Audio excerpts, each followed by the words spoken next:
नमस्कार दोस्तों, आज फिर मैं आपके बीच मौर्य कला खत्म होने के बाद आज शुंग की कला को लेकर आपके बीच उपस्थित हूँ। जैसा कि मैंने आपको बताया था कि आगे चल के मैं आपको स्तूपों के विस्तार के बारे में बताऊंगा। तो किसी भी अध्याय को पढ़ने से पहले हमें पिछले अध्याय पर ध्यान देना बहुत ज़रूरी है, क्योंकि अगला जो अध्याय है वो पिछले अध्याय से कनेक्ट होता है। तो हमने आपको बताया था कि मौर्य काल की जो कला है उसमें हमें स्तूप मिले थे और उन्हीं स्तूपों के बारे में हमें आगे देखना है कि आने वाला जो अगला वंश है उस स्तूपों के लिए क्या किया, या अशोक के द्वारा जो एक संदेश पूरे विश्व में बौद्ध धर्म के रूप में दिया जा रहा था उसको लेकर अगले वंश ने क्या किया। तो उसी क्रम में हम शुंग वंश की स्थापना की बात करेंगे, जिसका समय 184 ईसा पूर्व से 72 ईसा पूर्व माना गया है। कहीं कहीं आप जब गूगल करेंगे तो 185 से 73 ईसा पूर्व भी आपको देखने को मिलेगा, जो कि पिछला वंश या पिछला युग जो हमने आपको पढ़ाया था मौर्य काल के रूप में, उसका समय 325 से 184 ईसा पूर्व था। इसलिए हम वहीं से आगे बढ़ेंगे। तो सबसे पहले दोस्तों मैं बताना चाहूँगा कि शुंग काल की जो स्थापना हुई थी वह मौर्य काल के जो सबसे आखिरी शासक थे, जिनका नाम बृहद्रथ था, उसके सेनापति पुष्यमित्र शुंग थे, जो कि ब्राह्मण धर्म से थे और उन्होंने बृहद्रथ की हत्या करके एक नए वंश की स्थापना की, जिसे शुंग वंश कहा गया। और उन्होंने शुंग वंश की स्थापना करके पहले तो उन्होंने बुद्ध के अशोक के द्वारा बनाए जाने वाले जो स्तूप थे उसको उन्होंने काफ़ी नाश कराया। इसीलिए बुद्ध की जो किताब थी उस किताब में इनको ब्राह्मण बौद्ध धर्म विरोधी भी कहा गया है, बौद्ध द्रोही भी कहा गया है।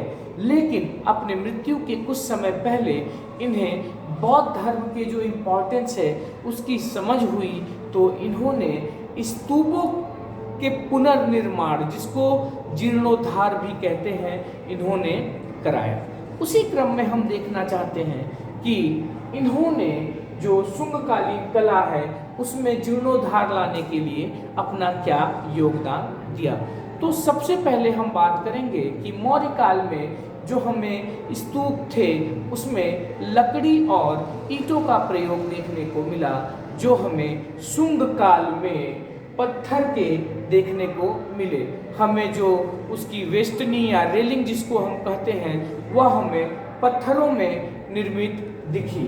हमें यहाँ से मौर्य काल का विकसित रूप देखने को शुंग काल में मिलता है, इसलिए हम शुंग काल को मौर्य काल का विकसित रूप भी कहते हैं।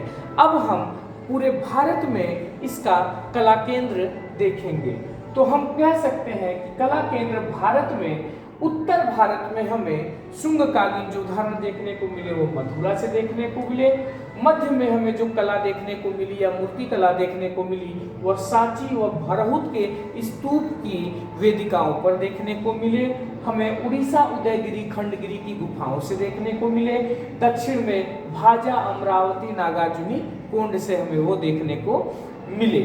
अब हम आपसे बताएंगे कि इस दौरान जो मूर्तियां बनाई गई वो टोटली सपाट मूर्तियां बनाई गई। इस समय बुद्ध की मूर्तियों को स्वतंत्र रूप से न बना के शिलापट पे द्विआयामी रूप में खोदाई की गई है, जो कि अभी शुरुआती दौर में बहुत ही ज़्यादा कैरेक्टर होने की वजह से वह क्लियर नहीं था, लेकिन धीरे धीरे समय का ज्ञान होते हुए उन्हें जब उन चीज़ों का ज्ञान हुआ तो हमें कुछ रिलीफ के वर्ग हाई रिलीफ के रूप में भी देखने को मिलेंगे।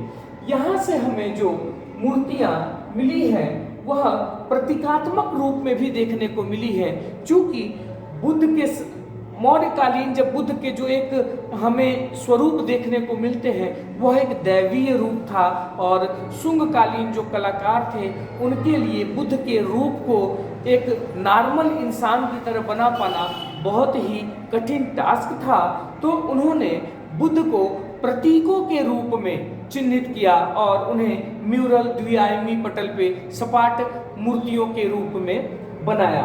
वह प्रतीकात्मक रूप हमें बोधि वृक्ष, पद्मासन, चरण पादुका और अश्व के रूप में देखने को मिलते हैं, जो कि जातक कथाओं के रूप में अंकित है। चूंकि मूर्ति कला में कला न दिख के कथाओं के अंकन पर हम विशेष ध्यान देते थे, इसलिए हम कहते हैं कि उनके जो पत्थरों पर विषय जो प्रमुख रूप से थे वह कला जातक कथाओं के विषय थे। तो वह कला न रह के कथा विषय बन चुका था।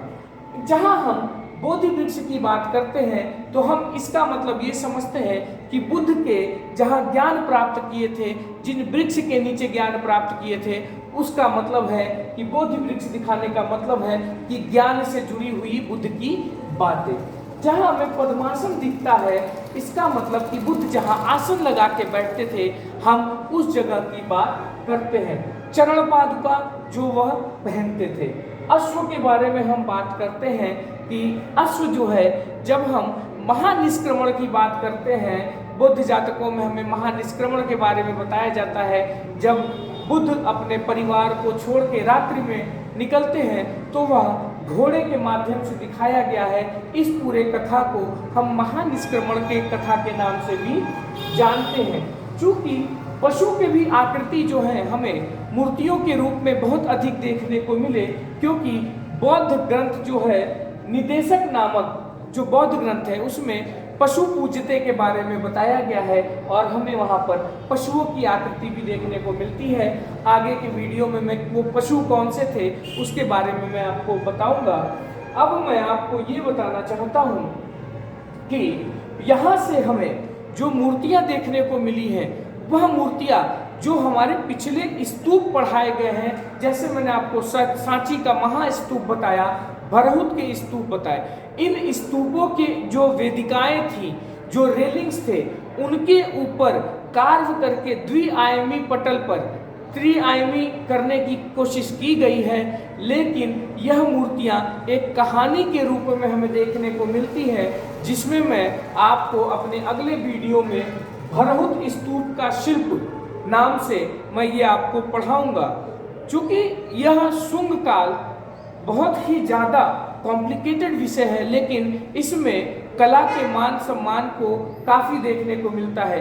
बहुत लोगों ने वीडियो इस पर बनाया है, लेकिन सिर्फ इतना कह के अपने वीडियो को बंद कर दिया है कि यहाँ हमें स्तूप के ऊपर हमें वेदिकाओं पर बुद्ध के जातक कथाओं को देखने को मिला है। चूँकि वह जातक कथाओं में क्या भाव था, वह जातक कथाएं क्यों बनाई गई, वह बुद्ध के भरहुत से जो 40 जातक कथाएं मिली हैं वह जातक कथाएं क्या थी, क्यों बनाई गई, उसमें क्या भावनाएं थी, मैं अगले वीडियो में इसको अपलोड करूंगा।